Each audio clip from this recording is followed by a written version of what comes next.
মহাসচিব সহ বিভিন্ন এলাকা থেকে যারা প্রতিনিধি এসেছেন যুব সমিতি সকলকে আমি আমার অন্তরস্থল থেকে ধন্যবাদ জানাচ্ছি, কৃতজ্ঞতা জানাচ্ছি, সেই সঙ্গে সালাম জানাচ্ছি। আসসালামু আলাইকুম রহমতুল্লাহ।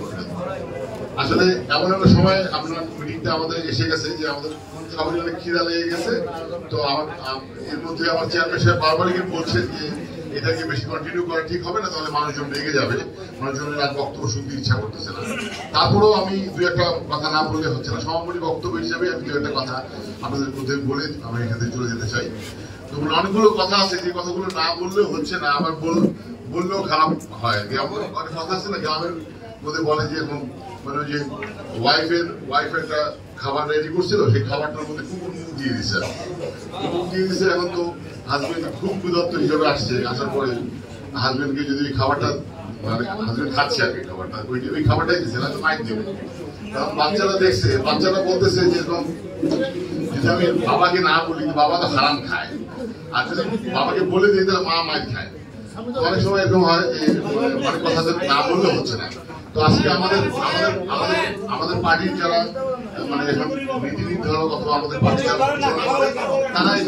তারা এখানে আসেন, তো তাদেরকে মানে মানে মানে ভয়ে বলবো না, নির্ভয়ে বলবো, তারপরে বলার চেষ্টা করতেছি। এবং আমরা যদি না বলি কাকে বলবো, আসলে বলতে তো হবে কাউকে না। চেয়ারম্যান সাহেব আছেন এখানে, মাননীয় মহাসচিব সাহেব আছেন, তো কাউকে না কাউকে তো কিছু কথা বলতে হবে। এখানে অনেক ধরনের বক্তব্য উঠে আসছে। তো প্রথম যে বক্তব্যগুলো উঠে আসছে সেই বক্তব্যগুলো খুবই চিরাচরিত একটা বক্তব্য আসছে যে এরকম করতে হবে, এরকম করতে হবে, আমাদের দলকে এইভাবে সাজাতে হবে, এইভাবে সাজাতে হবে।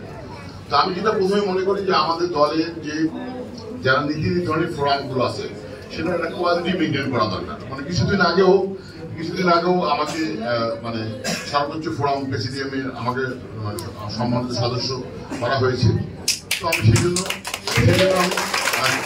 খুব একটা কৃতজ্ঞতা জানাতে পারতেছি না আমার উদ্বোধন, কারণ আমার সামনে যাদেরকে দেওয়া হয়েছে তাদের যে গ্রহণযোগ্যতা, মানে সেই গ্রহণযোগ্যতা আসলে প্রেসিডিয়ামের মতো নয়।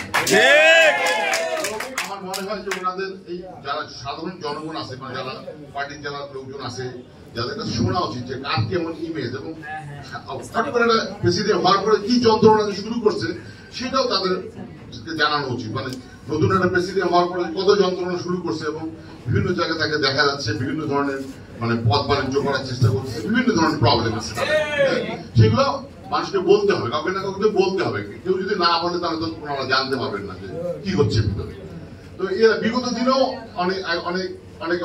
অনেকে দিয়ে ওনারা দল চালানোর চেষ্টা করছে। হ্যাঁ, কেউ ঝামেলা করবে না, ঝামেলা করলে এখানে আবার বড় ঝামেলা হবে। হ্যাঁ, দল চালানোর চেষ্টা করছে, আমরা জানেন অনেকেই আছে এখানে যুগ্ম মহাসচিব হিসেবে দল চালানোর চেষ্টা করছে, কেউ পছন্দ করে না দলের মধ্যে। ভোট দিয়ে দেখেন 95টা লোক পছন্দ করে না, তাদেরকে দিয়ে দলটা চালাতে হবে।